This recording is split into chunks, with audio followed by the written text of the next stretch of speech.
নমস্কাৰ business line এডমিশ্যনত মই নিৰঞ্জন বৰ্মন আপোনালোকক স্বাগতম জনাইছোঁ।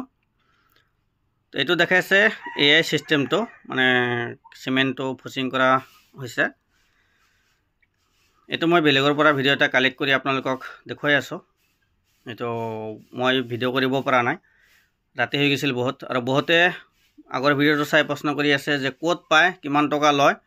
তো তাৰে বিষয়ে মানে জনাব বিচাৰিছে, আৰু মোবাইল নম্বৰটো লাগে, ক'ত পায় তাৰ কনফাৰ্ম নম্বৰটো লাগে।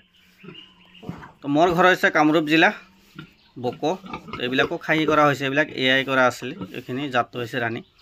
তো আমাৰ এৰিয়াত কি হয়, আমাৰ এৰিয়াত মানে অনলি ঘুংৰু জাতৰটোহে বেছি চলে। হেমশ্বেয়াৰ, ইয়ৰ্কশ্বায়াৰ, ৰাণী আৰু বেলেগ বহুত জাতৰ আছে, সেইবিলাক আমাৰ এৰিয়াত নাপায় কাৰণে বা আমাৰ ইয়াত বড়ো নাই, সেইকাৰণে আমি দেখুৱাব নোৱাৰোঁ। সেইকাৰণে আমি কি হয়, বেলেগৰ ফাৰ্মৰ পৰা বা বাহিৰৰ পৰা চিমেণ্টটো কালেক্ট কৰি আমি ফুচিং কৰিব লগা হয়, তাকে মানে AI বুলি কয়। আৰু এইবিলাকো AI পোৱালি আপোনাৰ ইয়ৰ্কশ্বায়াৰ হয়, কিন্তু মাকটো ঘুংৰু, পোৱালিখিনি ইয়ৰ্কশ্বায়াৰ, কিন্তু বহুত ধুনীয়া হয় পোৱালিখিনি।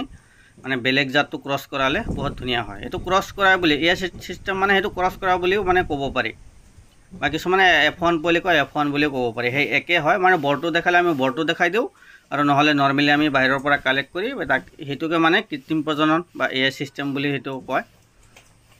কিন্তু যদি আপোনালোকে ল'ব বিচাৰে, কিন্তু বেলেগ ডিষ্ট্ৰিক্টত নিদিয়ে, অনলি কামৰূপ ডিষ্ট্ৰিক্টতহে দিব। আপোনাৰ ৰাণীৰ পৰা 12 কিলোমিটাৰমান ভিতৰত সোমাব লাগিব। আগতে বুকিং কৰি থ'লে 120 টকাৰ পৰা 130 টকামান লয়।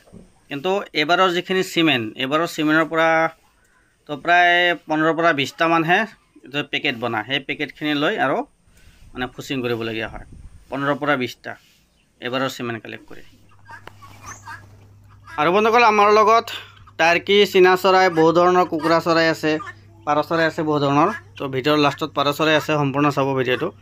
ইয়াত আছে টাৰ্কি আছে, চীনা চৰাই আছে। তো ইয়াৰ পোৱালি বৰ্তমান এভেইলেবল আছে, অল অসম ডেলিভাৰী দিয়াৰ সুবিধা আছে। আৰু 12 মাহে কণী পাৰা কুকুৰা চৰাই আছে। এইখিনি হৈছে ৰ'ড আইলেণ্ড জেড আৰ কুকুৰা চৰাই। এই কুকুৰা চৰাই 12 মাহে কণী পাৰে। যদি তামোলবাৰী আছে, ৰবৰবাৰী আছে, চাৰিওফালে এনেকুৱা চিষ্টেমত বাউণ্ডেৰী দিব পাৰে। চাৰিওফালে বাউণ্ডেৰী দিলে কি হয়, বাহিৰৰ কুকুৰা চৰাই ভিতৰত সোমাব নোৱাৰিব, আৰু এইখিনি কুকুৰা চৰাই বাহিৰত যাব নোৱাৰিব। আৰু আপোনাৰ তামোলবাৰীখিনিও কমপ্লিট চাফা থাকিব, ভিতৰত ঘাঁহ বন নহয়, তামোলো দুগুণ তামোল লাগি যাব। যিহেতু ঘাঁহ বন নাই, জেগাখিনি চাফা থাকিব, আৰু ইহঁতৰ যিমান মানে মল ত্যাগ কৰিব সেইখনো যাতে এটা সাৰ হৈ যাব। তো বহুত ভাল চিষ্টেম। এইটো 12 মাহে কণী পাৰে, বছৰত 280ৰ পৰা 320টালৈকে কণী পাৰে। আৰু যদি আপোনাৰ এৰিয়াত কুকুৰা চৰাই, গাহৰি এইবিলাক পালন কৰা বন্ধ, তেতিয়াহ'লে বহুত ভাল এটা উপায় আছে। আপোনালোকে পাৰ চৰাই পালন কৰিব পাৰে। বহুত ধৰণৰ পাৰ চৰাই আছে আমাৰ লগত, 42টা প্ৰজাতিৰ পাৰ চৰাই আছে।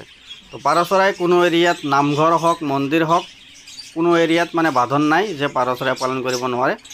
নামঘৰতো মন্দিৰতো এইবিলাক পাৰ চৰাই এৰি দিয়ে, মানে ভগৱানক দিয়ে আৰু তেনেকুৱা দান কৰে কিছুমানে। তো এইবিলাক ফেণ্টেল চৰাইৰ পোৱালি হয়। তো আৰু পাৰ চৰাই আছে আমাৰ লগত, সেইবিলাক দেখুৱাই আছোঁ আপোনালোকক। তো ইয়াতো দেখাই পাইছে, এইবিলাক মানে ফেণ্টেল চৰাই আছে। এইবিলাক ফেণ্টেল, এইটো ইণ্ডিয়ান ফেণ্টেল পিজন বুলি কয়। দেখাত বহুত ভাল লগা, যিহেতু জানে যে আমাৰ লোকেল পাৰ চৰাই পালন কৰিলে সিমান এটা প্ৰফিট নহয়। তাৰে মাজতে মানে কিছুমান ফেঞ্চি জাতৰ পাৰ চৰাই আছে, যিটো দামটো অলপ বেছি, আৰু পালন কৰা হয়, আৰু লাভো আছে ইয়াত। তো যদি আপোনালোকৰ এৰিয়াত কুকুৰা চৰাই বা গাহৰিবিলাক পালন কৰা বন্ধ আছে, তেতিয়াহ'লে আপোনালোকে এই বিভিন্ন জাতৰ পাৰ চৰাইবিলাক পালন কৰিব পাৰে। আমাৰ লগত টোটেল 42টা প্ৰজাতিৰ পাৰ চৰাই আছে, কিন্তু সম্পূৰ্ণ এভেইলেবল নাই কাৰণে যিবিলাক এভেইলেবল থাকে সেইবিলাক আমি ভিডিঅ'ত শ্ব' কৰোঁ।